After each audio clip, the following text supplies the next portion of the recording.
हम सुविधावादी आंदोलन कर रहे हैं भाई।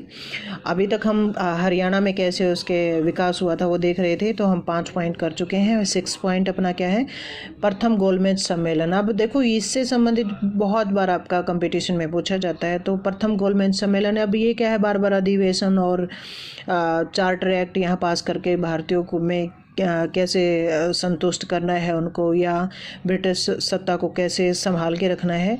इसलिए क्या होता है, यहाँ पर प्रथम गोलमेज सम्मेलन बुलाया जाता है लंदन में। कब बुलाया गया था ये भी कई बार पूछा जाता है, 12 नवंबर 1930 को। और इसकी अध्यक्षता इंग्लैंड का जो प्रधानमंत्री है रैमजे मैकडोनाल्ड, उसने की है। अब यहाँ क्या है, इस अधिवेशन में कांग्रेस भाग नहीं लेती, इसलिए ये सफल नहीं हो पाता है। फिर अब कांग्रेस कैसे भाग ले, इसलिए क्या करते हैं, अंग्रेज जो वायसराय है एरविन, उसका और गांधी जी का समझौता होता है 5 मार्च 1931 को। अब इस समझौते में क्या किया जाता है, क्या क्या मांगे मानी जाती हैं कि आंदोलनकारियों को मुक्त कर दिया जाएगा जो हिंसा में भाग नहीं ले रहे थे, और समस्त दमनकारी कानून वापस ले लिए जाएंगे, जुर्माने को माफ़ कर दिया जाएगा, नमक तैयार करने की इजाज़त दी जाएगी। गांधी जी ने भी क्या माना इसमें कि कांग्रेस क्या है, सुविधावादी आंदोलन को वापस ले लेगी और द्वितीय गोलमेज सम्मेलन में भाग लेगी। तो ये गांधी इरविन समझौता था भाई। ये कंपटीशन में कई बार पूछा जाता था, क्या था, कब हुआ था। अब उसके बाद क्या है, देखो एक चीज़ यहाँ आती है, गांधी जी की आलोचना किस लिए की जाती है कि इस टाइम पीरियड में क्या है, भगत सिंह क्या है, जेल में है, उनको फांसी की सज़ा होने वाली है। अगर गांधी जी चाहते तो, यहाँ क्या कहा जाता है इतिहासकारों के द्वारा कि अगर गांधी जी चाहते तो वो उनकी सज़ा माफ़ करवा सकते थे, लेकिन गांधी जी ने ऐसा नहीं किया। अब द्वितीय गोलमेज सम्मेलन आपका आता है। अब ये कब हुआ, 7 सितंबर 1931 ईस्वी को लंदन में हुआ है।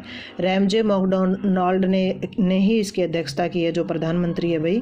और कांग्रेस की ओर से गांधी जी इसमें भाग लेने जाते हैं। ये बहुत बार आपका कई बार पूछा जाता है कि गांधी जी कौन से जहाज़ से जाते हैं, राजपुताना कुछ करके नाम था उसका, और वहाँ भाग लेते हैं। और इनकी मांगे जो थी वो ब्रिटिश सरकार के द्वारा नहीं माने जाते हैं, इसलिए वो क्या है, निराश होकर के वापस लौट आते हैं। अब यहाँ आता है कि वापसी जब इनकी होती है, सुविधावादी आंदोलन को ये पुनः आरंभ कर देते हैं। अब 3 जनवरी 1932 को पुनः आरंभ करते हैं, क्योंकि क्या है, दूसरा वायसराय आ जाता है जो गांधी इरविन समझौते में जो मांगे मानी गई थी उनको मानने से इनकार कर देता है। और उसके बाद में क्या है, अब यहाँ पे क्या होता है कि 4 जनवरी को गांधी जी को गिरफ्तार कर लिया जाता है। सरकार वही अपनी दमनकारी नीति शुरू कर देती है, और 8 मई को 1933 को क्या होता है, गांधी जी को रिहा कर दिया जाता है। अब गांधी जी को रिहा कर दिया गया। 14 जुलाई 1933 को फिर से क्या होता है, आंदोलन को फिर वो स्थगित कर देते हैं, क्योंकि आंदोलन पहले जैसा विकास उसका नहीं रह पाता है, इसलिए गांधी जी क्या करते हैं, उसको स्थगित कर देते हैं। और 1934 को पूर्ण तरीके से समाप्त हो जाता है भाई आंदोलन, सुविधावादी आंदोलन। अब हमारा क्या बनता है इसके बाद में, लास्ट जो है अपना है कि आंदोलन का महत्व क्या रहा था।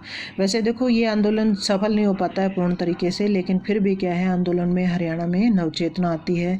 बड़ी संख्या में विद्यार्थी और स्त्रियाँ इसमें भाग लेती हैं। स्वदेशी वस्तुओं का प्रयोग यहाँ बढ़ता है, भारत का गर्व बढ़ जाता है ये स्वदेशी वस्तुओं के प्रयोग करने के कारण, और स्वतंत्रता आंदोलन को नया मोड़ ये देता है। तो हमारा सुविधावादी आंदोलन भी कंप्लीट हो गया है। इसको पढ़ लो, अच्छे से याद कर लो। ओके भाई।